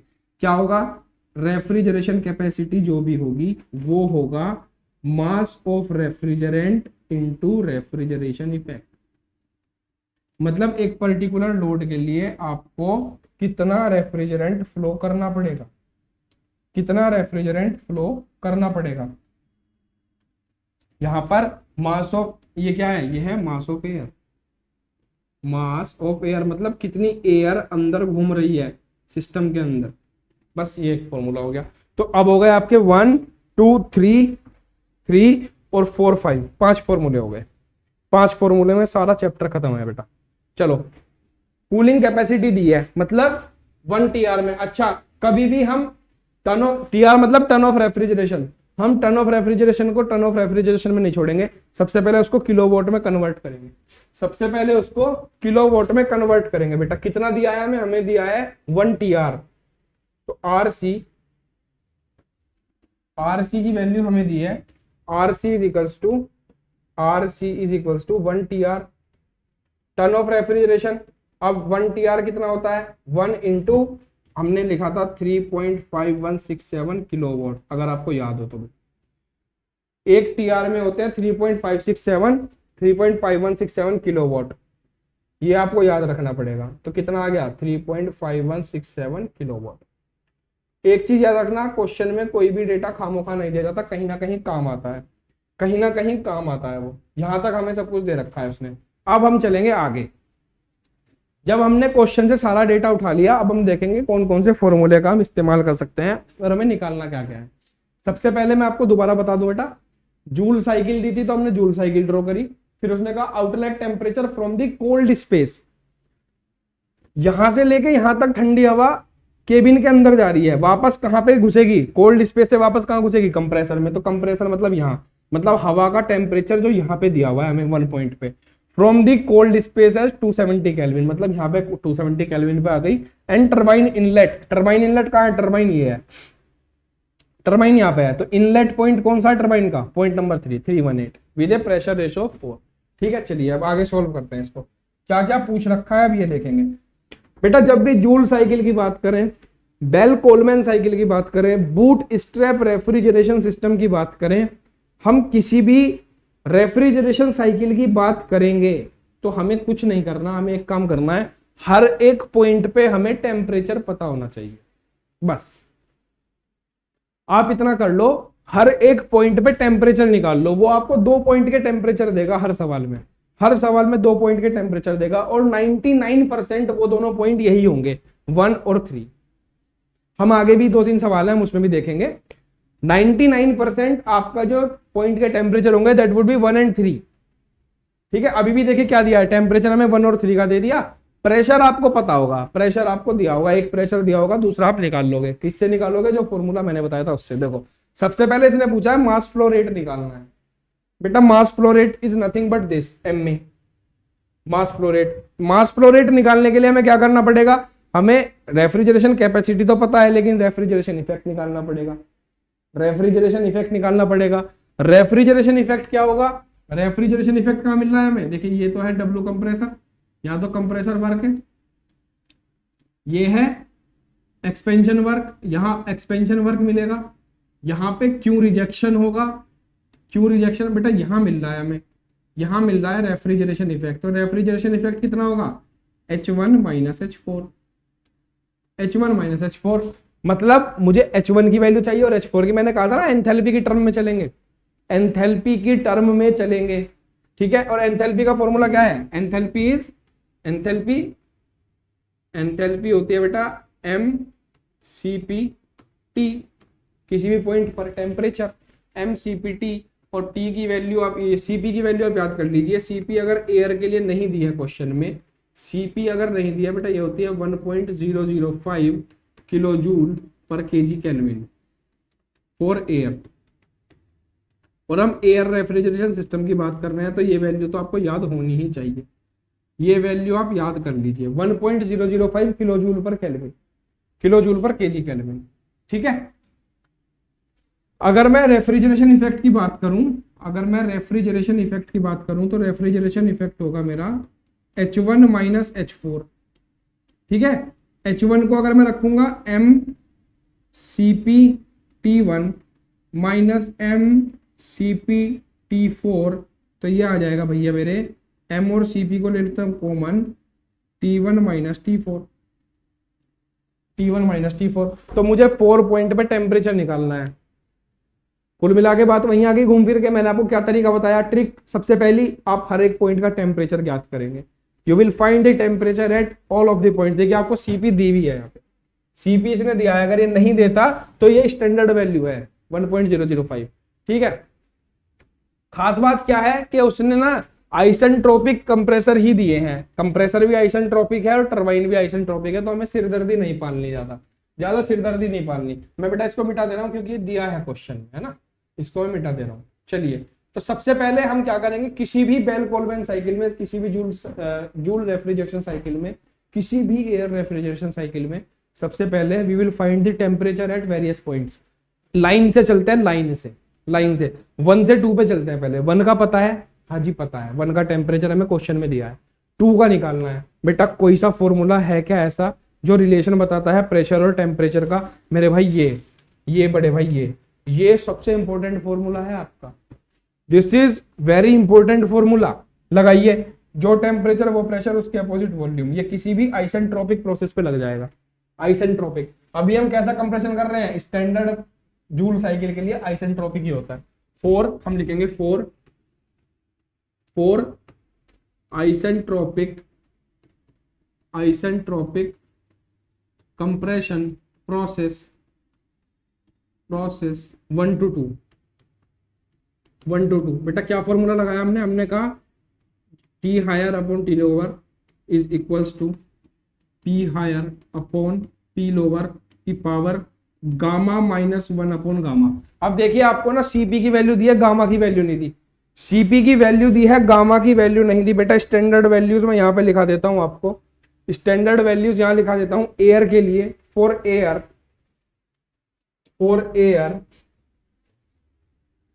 कहाँ लिखा हूँ बेटा आपको, एक और पेज ऐड कर देता हूँ मैं ना यहाँ पे, ठीक है। फॉर एयर रेफ्रिजरेशन में, क्योंकि एयर यूज हो रही है, तो for air value of CP specific heat at constant pressure, specific heat at constant pressure, ये वैल्यूज आप याद कर लेना बेटा। क्वेश्चन में दी हो चाहे ना दी हो, आपको पता होना चाहिए। CP की वैल्यू होती है 1.005 kilo joule per KG kelvin. एक वैल्यू होती है कांस्टेंट वॉल्यूम की, specific heat at constant volume, specific heat at constant volume which is nothing but CV। इसकी वैल्यू होती है 0.718 kilo joule per KG kelvin. हर एक चीज की अलग अलग होंगी, हम एयर के लिए याद कर ले रहे हैं, ठीक है। ये हो गई बेटा। और R जो होता है, R गैस कांस्टेंट बोलते हैं जिसको, gas constant. It is nothing but, Mayer's equation से निकाल सकते हैं, R is equal to CP minus CV। R is equals to CP minus CV। बेटा ये 3 वैल्यू है, R is equals to CP minus CV। आप इसमें से इसको घटाओगे तो मैं एयर के लिए बता सकता हूँ, R for air is 0.287 kilo joule per KG kelvin. भगवान ना करे आपको R की जरूरत पड़े, खारी इसमें तो नहीं पड़ेगी इस सब्जेक्ट में एटलीस्ट, ठीक है। 0.287, ठीक है। और क्या चाहिए होगा आपको बेटा, CP हो गया, CV हो गया, हाँ एडियाबैटिक इंडेक्स। अगर आपको क्वेश्चन में नहीं दिया होगा तो आपको ये चीजें पता होनी चाहिए, कम से कम एयर के लिए। एडियाबैटिक इंडेक्स फॉर एयर बेटा गामा की वैल्यू होती है 1.4, बस ये वैल्यू गामा की वैल्यू होती है 1.4। ये आपके क्वेश्चन के लिए इंपॉर्टेंट है, एयर रेफ्रिजरेशन साइकिल के लिए। मोस्ट प्रोबेबली आपको क्वेश्चन में मिलेगी, लेकिन नहीं मिलेंगी तो आपको पता होनी चाहिए बस। जैसे इस क्वेश्चन में नहीं दिया, गामा की वैल्यू नहीं दिया। अच्छा, अब मैं कह रहा हूँ 1 to 2 के लिए। बेटा 1 से 2 के लिए हायर वैल्यू कौन सी है, छोटी कौन सी है? बेटा 2 हायर है, 2 ऊपर है, बड़ी वैल्यू 2 पे है, छोटी वैल्यू 1 पे है। तो मैं इसको रिफ्रेश करता हूँ फॉर्मूले को मैं अगर रिफ्रेश कर दूंगा, क्या आपको समझ में आ रहा है? ये बन जाएगा T2 upon T1 is equals to P2 upon P1 की पावर, मैंने गामा की वैल्यू रख दी 1.4। अभी तक मैंने कुछ किया नहीं है बेटा, अभी तक कुछ किया ही नहीं है, मैंने सिर्फ वैल्यू उठा के रखी और यहाँ पे सॉल्व करना स्टार्ट कर दिया। क्या आपको T1 की वैल्यू पता है? हाँ पता है, तो T2 आ जाएगा T1 इंटू T1 की वैल्यू कितनी है? 270 गुना। अच्छा भैया P2 बटे P1 क्या है? P2 बटे P1 क्या है भैया? P2 बटे P1 है 2 प्रेशर का रेशो, और प्रेशर रेशो तो मैं दिया है 4, मतलब हायर बटे लोअर, 2 के बटे में 1 कितना दिया है? 4। 2 बटे 1 कितना है? 4 की पावर कितनी है 0.4 अपॉन 1.4। हर एक सवाल में आपको बस यही फॉर्मूला इस्तेमाल करते जाना है और टेम्परेचर निकालते जाना है। हर एक क्वेश्चन में यही होगा बेटा। ये क्वेश्चन आप जब निकालोगे so it will comes out to be, ये आ जाएगा आपका 401 दशमलव, आप जब इसको सोल्व करोगे, मैंने सोल्व कर रखा है समय बचाने के लिए, 401.218 मतलब 401.218 इतने केल्विन। T2 आ गया, T2 आ गया। अब सिमिलरली आपको क्या करना है, सिमिलरली मेरे भाई आपको T3 निकालना है। T3 आपको पता है वैसे क्वेश्चन में दिया हुआ है, तो आप क्या करोगे T4 निकालोगे। T4 किस प्रोसेस के लिए, ये फॉर्मूला किस प्रोसेस के लिए एप्लीकेबल है, आइसेंट्रोपिक प्रोसेस के लिए। तो ऐसा एक प्रोसेस देखो जो 4 पॉइंट पे लगता हो और आइसेंट्रोपिक हो, कौन सा है 3 to 4, 3 to 4 4 isentropic, 4 isentropic expansion, 4 isentropic expansion process 3 to 4, 3 to 4 क्या होगा फॉर्मूला बड़े भाई, यही सिमिलर, टी हायर बटे T lower is equals to P higher बटे पी लोअर की power gamma minus 1 upon gamma, gamma minus 1 upon gamma.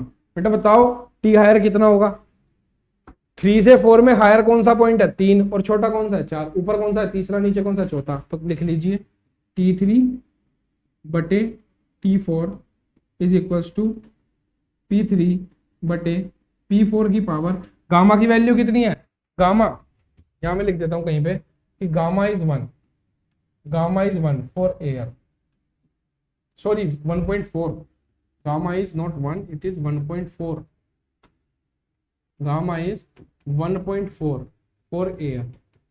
ठीक है, एयर कितनी है बेटे भाई 1.4 माइनस 1 डिवाइड बाई 1.4। T3 की वैल्यू आपको पता है, T3 की वैल्यू रखिए। अब देखिए मैथमेटिक्स आपको आना चाहिए यार, मैथमेटिक्स तो मैं आपसे उम्मीद करूंगा कि आपको आता होगा। P3 बटे P4 क्या हो जाएगा, P3 कौन सा प्रेशर है P हायर, और T4 कौन सा, P4 कौन सा प्रेशर है लोअर, मतलब P हायर बटे P लोअर। फिर प्रेशर रेशो आ गया, तो प्रेशर रेशो कितना दिया है 4। अच्छा हमें कैसा पता चलेगा कि ये P हायर बटे P लोअर है या P लोअर बटे P हायर है, बेटा वैल्यू देख के। अगर एक से बड़ी वैल्यू है, एक से बड़ी वैल्यू है तो उसका मतलब है नीचे वाली संख्या छोटी है और ऊपर वाली संख्या बड़ी है। ये मैथमेटिक्स की चीज है, नीचे वाली संख्या छोटी है ऊपर वाली संख्या बड़ी है, तभी तो बड़ा आया वैल्यू, एक से बड़ी तभी तो आई। अगर मैं नीचे वाली को बड़ी कर दूंगा, ऊपर वाली संख्या छोटी होगी नीचे वाली बड़ी हो जाएगी, तो ये संख्या छोटी आ जाएगी अपने आप। चलिए ये बचा 0.4 अपॉन 1.4। बेटा जब आप इसको सोल्व करोगे, जब आप इसको सोल्व करोगे you will get T4, you will get value of T4 as 213.998, 213.998। अब आपके पास कैलसी होता है पेपर में, है ना, तो कैलसी का इस्तेमाल करना। अब आपने हर एक पॉइंट पे ना बेटा टेम्परेचर निकाल दिया, आपने हर एक पॉइंट पे टेम्परेचर निकाल लिया। अब सवाल में आपसे कुछ भी पूछाओ, कुछ भी पूछाओ, सबका आंसर दे दोगे। अब कोई चीज ऐसी नहीं बचेगी जिसका आंसर आप ना दे पाओ। देखिए बताता हूं कैसे। सबसे पहले क्या पूछा है, मास फ्लो रेट। नेक्स्ट पेज पे चलते हैं, नेक्स्ट पेज पे करेंगे इसको, है ना। सबसे पहले उसने पूछा है हमसे मास फ्लो रेट। नंबर 1 मास flow rate, mass flow rate. बेटा मास फ्लो रेट सिर्फ एक फॉर्मूले में आता है, मैंने आपको बताया। मास फ्लो रेट निकालने के लिए आपको रेफ्रिजरेशन कैपेसिटी दी होगी उसने क्वेश्चन में। मास फ्लो रेट इस फॉर्मूले से निकलता है हमेशा, refrigeration capacity is equals to mass flow rate of air into refrigeration effect. और रेफ्रिजरेशन कैपेसिटी हमें कितनी दी है, रेफ्रिजरेशन कैपेसिटी उसने हमें दी है 1 TR। 1 TR को हमने क्या बताया मैंने, सबसे पहले हम किलोवाट में कन्वर्ट करेंगे, तो किलोवाट में कितना आया 3.5167, 3.5167। तो 3.5167 इतने kilowatt is equals to mass of air into refrigeration effect. कहां से कहां तक मिलेगा, H1 से H4 तक। ठीक है, ये मिलेगा H1 से H4 तक, H1 से H4 तक। सॉल्व कीजिए, 3.5167 किलोवाट। अगर मैं एंथैल्पी को टर्म में लिख दूं उसकी, Cp into T1 minus T4, Cp into T1 minus T4। भाई क्या होता है एंथैल्पी, क्या होती है एंथैल्पी होती है Cp delta T, Cp delta T मतलब टेम्परेचर डिफरेंस इंटू Cp, वही लिख दिया मैंने यहाँ पे। तो लिखिए 3.5167 kilowatt is equals to mass of air into Cp की वैल्यू कितनी दी है 1.005 kilo joule per KG kelvin. बेटा ये लिखने का कुछ कारण है, मेरा यूनिट लिखने का आपको बताऊंगा अभी। T1 और T4 अब आपने हर टेम्परेचर निकाल लिया।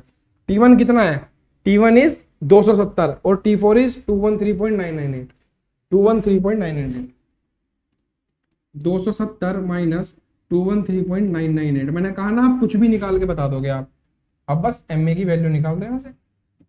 M A is equals to, और बेटा ये कितने में होगा, ये केल्विन में होगा। देखो इस केल्विन से केल्विन कटेगा, इस केल्विन से केल्विन कटेगा। किलो वॉट का मतलब होता है, किलो वॉट का मतलब होता है मेरे भाई, मैं पहले यहाँ पे एम ए की वैल्यू लिख देता हूँ। M A is equals to 3.5167 kilo watt का मतलब होता है kilo joule per second. Kilo watt is nothing but kilo joule per second, and ये आ गया 1.005 into kilo joule per KG. ये जू का तो नीचे आया इधर, और इसकी मल्टीप्लाई में आया 270 माइनस 213.998। बेटा बच्चे की तरह समझा रहा हूँ बिल्कुल, ठीक है। इस केल्विन से केल्विन हमने पहले काट दिया, देखो इस किलो जूल से किलो जूल कट जाएगा, तो आंसर हमें किलो केजी पर सेकंड में मिलेगा। आंसर मिलेगा केजी पर सेकंड में। यूनिट यूनिट खेलना सीखिए, यूनिट यूनिट खेलना सीखिए आप लोग। यहाँ से जब आप वैल्यू निकालेंगे, यहाँ से जब आप वैल्यू निकालेंगे, वैल्यू आ जाएगी 0.0624 केजी पर सेकंड, केजी पर सेकंड, केजी पर सेकंड। पता ये क्या करा अभी तक आपने बेटा, अभी तक आपने क्या किया है इस सवाल में, कुछ किया है आपने? हमने सिर्फ टेम्परेचर निकालने हैं, टेम्परेचर। 2 पॉइंट के टेम्परेचर हमें दिए थे, 2 पॉइंट के टेम्परेचर हमने निकाल लिया, और इसमें इतना समय इसलिए लग रहा है क्योंकि मैं आपको समझा के करा रहा हूँ। आप जब खुद एक दो बार क्वेश्चन करोगे ना आपको समझ में आएगा, 2 मिनट के सवाल है। सिर्फ एक ये फॉर्मूला याद होना चाहिए, सिर्फ एक फॉर्मूला, इससे टेम्परेचर निकाल दिया, फिर दूसरा टेम्परेचर निकाल दिया। नेक्स्ट, फिर क्या पूछा है इसने, इसने पूछा है हीट रिजेक्शन। हीट रिजेक्शन कहाँ होगा, यहाँ 2 से लेके 3 तक, 2 से लेके 3 तक हीट रिजेक्शन होगा। Number 2 heat rejection, heat rejection, heat rejection कहाँ होगा भाई, 2 से लेके 3 तक, मतलब enthalpy at 2 minus enthalpy at 3। Enthalpy क्यों ले रहे हैं मैं बता चुका हूँ कि फ्लूइड जब भी होगा, फ्लूइड की एनर्जी निकालनी होगी तो एंथैल्पी से निकालेंगे, ठीक है। हीट रिजेक्शन कितना रखो इसकी जगह मेरे भाई, रखो Cp T2 माइनस T1। अब यहाँ पे आपको खेल दिखाऊंगा यूनिट का, कि क्यों मैं यूनिट बना के चल रहा था। QR is equal to, Cp की वैल्यू कितनी है 1.005 kilo joule per KG kelvin, KG kelvin into T2 की वैल्यू कितनी है, T2 की वैल्यू कितनी है, T2 की वैल्यू है 401.218, 401.218, और माइनस T1 की वैल्यू कितनी है भाई, T1 की वैल्यू आपको दी हुई है 270, 270, 270 इतने केल्विन। भाई इस केल्विन से केल्विन कट गया, ठीक है। कितना आ गया, QR की वैल्यू कितनी आ गई, या ऊपर यहाँ पे लिख देता हूँ ना इधर, QR की वैल्यू कितनी आ गई, गुणा करेंगे आप तो आपको मिलेगी QR is equals to, QR मिलेगी आपको, एक सेकंड में बता देता हूँ बेटा। QR आ जाएगी 401.218 माइनस 270 इंटू 1.005, ये आ गई 131.9, 131.9। यूनिट क्या आई इसकी, यूनिट आई kilo joule per KG, kilo joule per KG. उसने कहे में पूछी है, देखना जरा, उसने कहा है किलो वोट में, तो इसको किलो वोट में कन्वर्ट करने के लिए, किलो वोट में कन्वर्ट करने के लिए मैं ऊपर भी सेकंड से गुणा करूंगा, नीचे भी सेकंड से गुणा करूंगा। किलो वोट में कन्वर्ट करने के लिए मैं ऊपर भी सेकंड से गुणा करूंगा, नीचे भी सेकंड से गुणा करूंगा। क्या हो जाएगा, QR इज इक्वल्स टू, या सेकंड से गुणा करने का मेरा मतलब है मेरे भाई, इसमें आप मास ऑफ फ्लो की, इसकी मास ऑफ एयर की मल्टीप्लाई कर दीजिए, तो QR इज इक्वल्स टू 0.0624 इतने केजी पर सेकंड गुणा कितना 131.9 किलो जूल पर केजी। ये देखिए केजी से केजी कट गया, क्या आ गया, QR आ जाएगा आपका किलो जूल पर सेकंड में। तो यूनिट इसलिए आपको आनी चाहिए आएगा 5.21879, 5.21879 भाई, इतने किलोवाट, इतने किलोवाट। ठीक है, इतने किलोवाट। ये हो गया हमारा सेकंड पार्ट। थर्ड पार्ट क्या पूछा है, तो यूनिट इसलिए देखा कीजिए कि यूनिट क्या दी है किलोवाट में निकालने के लिए। अगर पावर किलोवाट में पूछ रखी है तो आपको मास की मल्टीप्लाई करनी पड़ेगी, आपको मास की मल्टीप्लाई करनी पड़ेगी। ठीक है, और अगर किलोवाट में नहीं पूछ रखी, पर केजी में पूछ रखी है कि केजी अपॉन में आ रहा है, तो मास की जरूरत नहीं है। ऐसा भी एक सवाल आएगा आगे, उसमें मास की जरूरत नहीं होगी। ठीक है, चलिए नेक्स्ट क्या पूछा है बड़े भाई, नेक्स्ट पूछा है compressor and turbine work. Compressor work कितना है, H2 - H1। Compression and turbine work किसमें पूछा है, ये भी देख लीजिए, किलोवाट में, तो मास की जरूरत पड़ेगी, मतलब किलोवाट में compressor work and turbine work. Number 3 is compressor work. Compressor work भाई, कंप्रेशन कहां से कहां तक हो रहा है, पॉइंट 1 से 2 तक, पॉइंट 1 से 2 तक। तो W comp is equals to H2 - H1। Enthalpy change निकाल दो, तो WC इज इक्वल्स टू हो जाएगा MA में, अब यहीं लेके चल रहा हूं, MA into CP into T2 - T1। भाई एंथैल्पी को मास की टर्म में लिख दिया, MA into CP into T1, तो WC हो जाएगा, MA कितना है 0.0624। बेटा मैं यूनिट नहीं लिखूंगा, ठीक है, 1.005। और T2 कितना है, T2 कितना है, T2 is 401.218, 401.218 minus T1। What is T1? T1 is 270, T1 is 270। when you solve it you will get compressor work, at 8.228 kilowatt, 8.228 kilowatt. देखा, सिर्फ आपको क्या चाहिए था, आपको सिर्फ टेम्परेचर निकालना था, सिर्फ टेम्परेचर, और डायग्राम बनाना आना चाहिए। ये डायग्राम याद होगा और आपको कंपोनेंट पता होंगे कि कहां पे कौन सा कंपोनेंट है। कंप्रेसर यहाँ है, रिजेक्शन यहाँ हो रहा है, एक्सपेंशन यहाँ है, और रेफ्रिजरेशन इफेक्ट क्या मिल रहा है। तो आपको दिमाग में फॉर्मूले याद करने की जरूरत नहीं है, मैंने आपको बताया। कंप्रेसर वर्क निकालना है, कहां से कहां तक कंप्रेशन है, 1 से 2 तक, तो भाई इस पॉइंट की एंथैल्पी माइनस इस पॉइंट की एंथैल्पी कर दो। आपको हीट रिजेक्शन निकालनी है, रिजेक्शन कहां होती है हीट की, 2 से 3 में, तो इस पॉइंट की एंथैल्पी माइनस इस पॉइंट की एंथैल्पी निकाल दो। ठीक है, बस ये डायग्राम याद होना चाहिए आपको, रट्टा कुछ नहीं मारना है। चलिए इसी में हमें निकालना है turbine work. Turbine work, turbine कहां से कहां तक काम कर रही है, पॉइंट 3 से 2 तक, पॉइंट 3 से 4 तक, तो H3 - H4। यहाँ पे भी MA into CP into T3 - T4। इसलिए टेम्परेचर इंपॉर्टेंट थे निकालने। 0.0624 इंटू 1.005, 1.005। T3 की वैल्यू कितनी है भाई मेरे, T3 की वैल्यू इज, बेटा यहाँ पे हमने गलती कर दी शायद, यहाँ पे ना T2 - T3 आएगा, T3 आएगा ना, and T3 is 318, T3 is 318।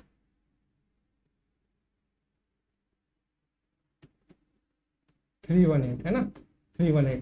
तो ये वैल्यू बदल जाएगी आपकी, एक सेकेंड रुकिए, 401.218 माइनस 318 इंटू 1.005,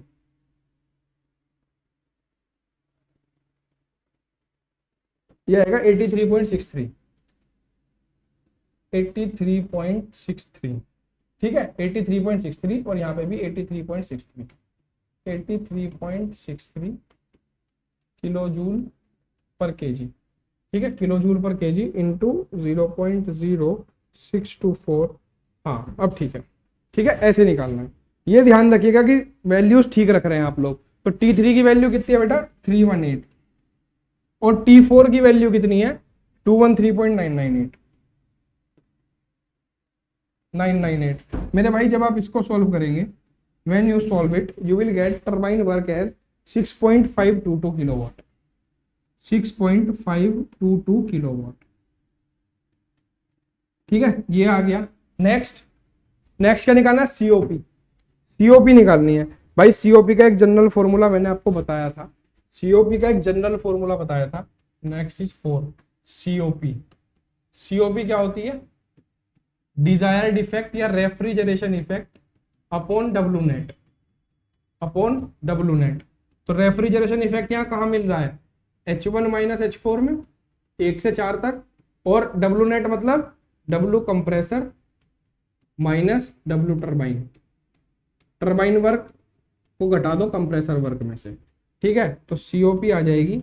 रेफ्रिजरेशन इफेक्ट आपने निकाला हुआ है क्या पहले कहीं पे, रेफ्रिजरेशन इफेक्ट निकाला हुआ है क्या, रेफ्रिजरेशन इफेक्ट नहीं निकाला। चलिए तो फॉर्मूला यही रख देते हैं, सीधा सीधा सिंपल यही रख देते हैं कि मास of air into Cp into T1 minus T4 divided by compressor work कितना है बड़े भाई, compression work is 8.228 minus and turbine work is 6.522, ये हमने कैलकुलेट करा है पीछे, 6.522 एंड 8.228, ठीक है। यहाँ पे वैल्यूज रखिए COP की, COP is equals to mass of air is 0.0624, Cp की वैल्यू इज 1.005, T1 की वैल्यू इज T1 की वैल्यू कितनी दी है बेटा, T1 की वैल्यू इज 270 माइनस T4 की वैल्यू कितनी आई थी हमारी, T4 की वैल्यू 213.998, सब वैल्यूज हमें पता है, सिर्फ मैथमेटिक्स आना चाहिए हमको, मैथमेटिक्स करना आना चाहिए बेटा। और ये एज इट इज मैं लिख देता हूँ 8.228 माइनस 6.522, जब आप इसको सॉल्व करेंगे तो आपकी COP आ जाएगी, COP आ जाएगी 2.0586। बेटा अभी तक कोई भी फॉर्मूला मैंने अलग से इस्तेमाल नहीं किया है, जो फॉर्मूले मैंने आपको वादा किया था कि मैं इन्हीं से सॉल्व कराऊंगा, मैंने उन्हीं का इस्तेमाल किया, ठीक है। और यही यूज होंगे। ये सवाल थोड़ा इसमें समझाने में मुझे टाइम लग रहा है, इसलिए इतना वक्त लग रहा है, वरना 5 मिनट का सवाल है, 5 मिनट का ज्यादा, ठीक है। लास्ट क्या है, volume flow rates eight compressor inlet and turbine outlet, मतलब यहाँ इस पॉइंट पे कंप्रेसर इनलेट कहाँ है 1 पॉइंट पे, यहाँ पे कितना वॉल्यूम है, और टर्बाइन आउटलेट मतलब 4 पॉइंट पे, 4 पॉइंट पे कितना वॉल्यूम है गैस का या हवा का, volume flow rate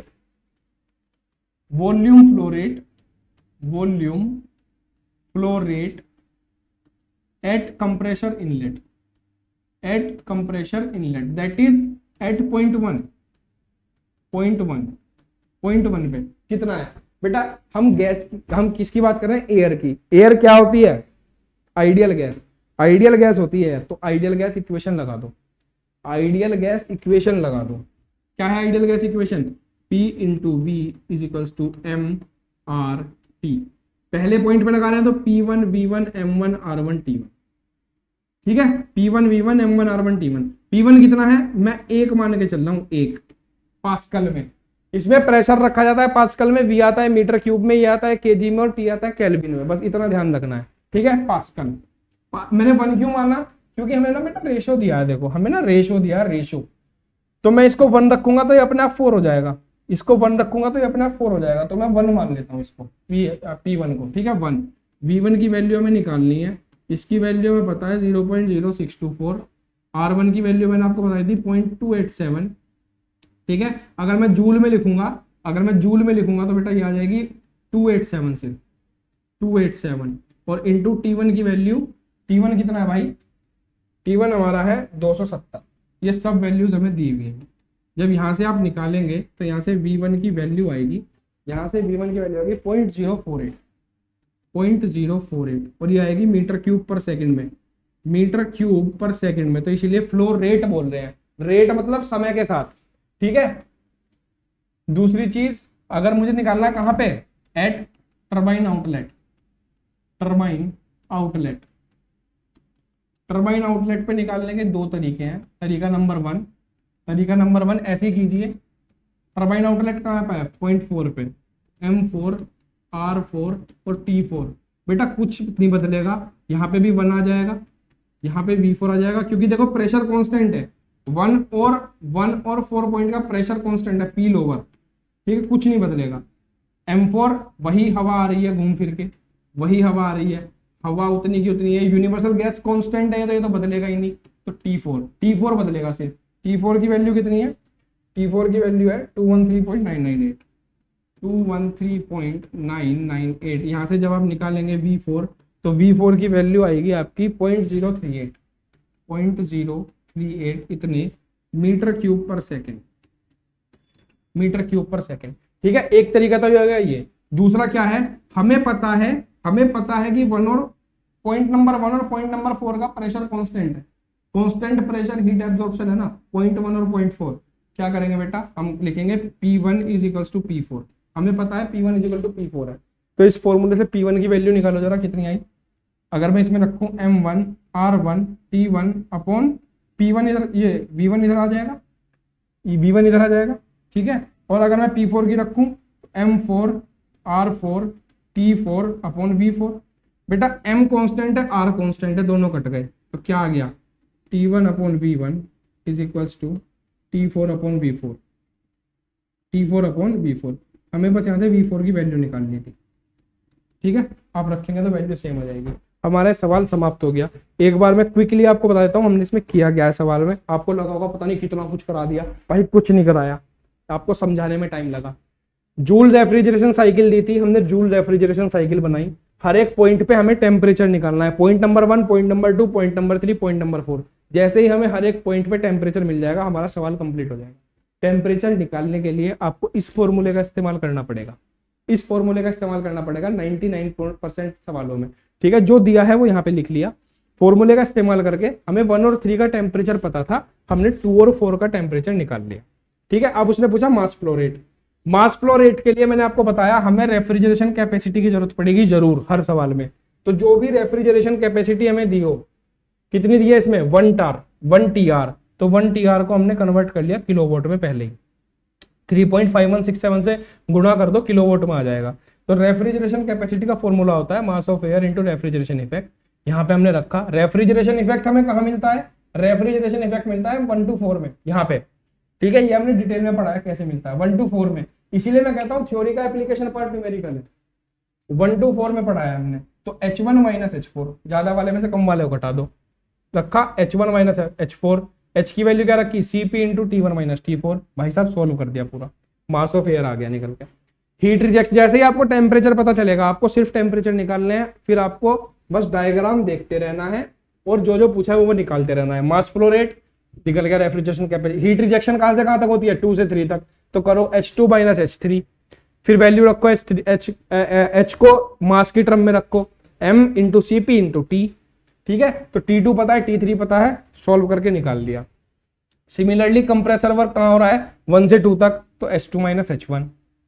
turbine work कहां हो रहा है, 3 से 4 तक, 3 से 4 तक, तो भैया H3 माइनस H4 निकल गया। अब नेक्स्ट पूछा COP।